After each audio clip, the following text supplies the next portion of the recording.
Hello, this is my case one presentation. My name is Denise Rimmer. The case I have chosen is Tasha. Tasha is a 40-year-old Caucasian female. She is a mother of two.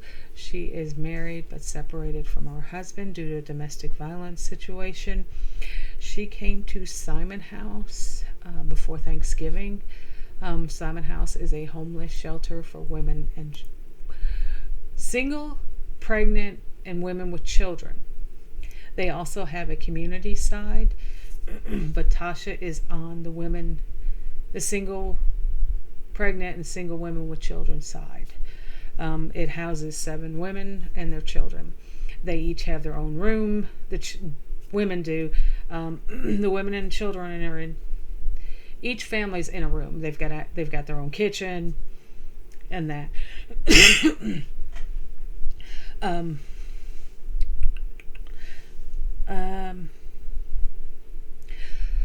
Tasha comes from a domestic violence situation. She came to Simon House in November. Simon House is a homeless shelter, like I said. They provide referrals and refer people to other services. They work on housing, making sure the person has a budget. A lot of the basic skills to help them be successful once they get housing. Simon House works with other agencies, and they work for what is best for the client.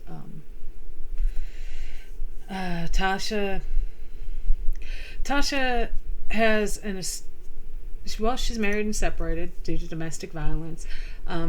She does not have a relationship with her father. When asked about her mother, she said it's a complicated relationship and that they're estranged.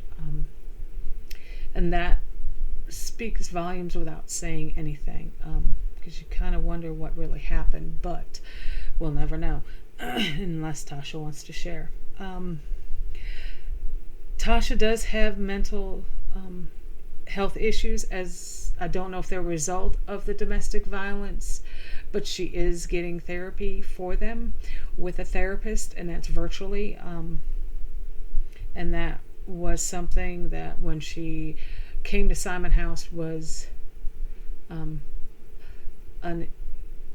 intervention that was planned to help her, for her to find a therapist. Tasha's had a hard life. Tasha grew up she was in foster care, and this tends to make me wonder if there was relationship issues with her mother due to foster care, or if there's more. Tasha's been with her husband for 3 years. They have, I don't know how to explain this, but just explain. Tasha's husband's been known to take off. When Tasha was expecting their first child, he was there until 20 days before the baby was born and took off for 10 months. Then he came back. But the fact that she took him back leads me to believe that there's a pattern, because she's taken him back more than once. This makes me think that Tasha is doing this based off of social learning theory, that this is what she grew up in, this is the norm for her.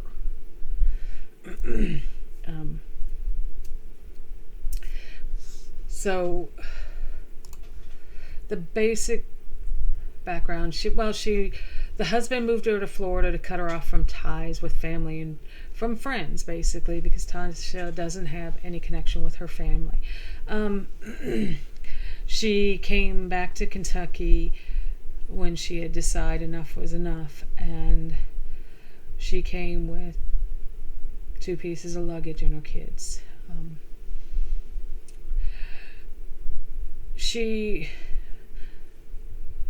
stays in her room with the children a lot. She doesn't take them to the park or that, which seems unusual.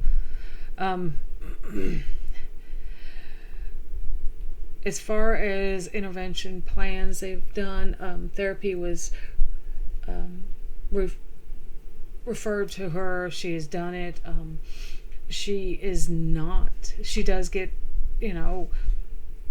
WIC and SNAP, and which are things that Simon House makes sure that women are signed up for, that they receive the services should they need them, and of making sure that the women are signed up for Section 8 housing. And Tasha does do that stuff, but she is slow as far as signing up for child care assistance, which she needs in place so she can afford child care once she gets a job. Tasha does not seem in a hurry to get a job. She seems very content at Simon House and has been for the last 2 months. The question is, how do I motivate her to want to get a job, to want to get stable housing that is for her and her children? Tasha is a good mom. She loves her children and she takes care of them. But Tasha also uses them as an excuse for not getting a job. Her latest one is that, well, if I put the kids in daycare, they're going to get sick and I'm going to have to take off work. Tasha's not realizing there's not another alternative that she has available to her. Currently, Tasha is required to do 3 job applications a week. This has not been put into place due to medical issues that Tasha's had. The latest was hernia, and that she was in the hospital this weekend. That's why Tasha hasn't had her housing assessment done. The plan is to get her housing assessment done, as Simon House is housing first priority. And this, I guess I've got a couple questions. How do I encourage Tasha to want to get a job? And what interventions and plans would you all have done? Because I don't know how to help her when she's not ready to help herself. The reasons I chose this case is I am at a loss on how to help somebody that is not ready to help themselves. But I need them to help themselves because of the situation they're in. And I get the feeling that this is not uncommon. But again, my questions are, what interventions and plans would you have done or will do? And how do I encourage her without pushing her too hard? I hope you all enjoyed this. Thank you.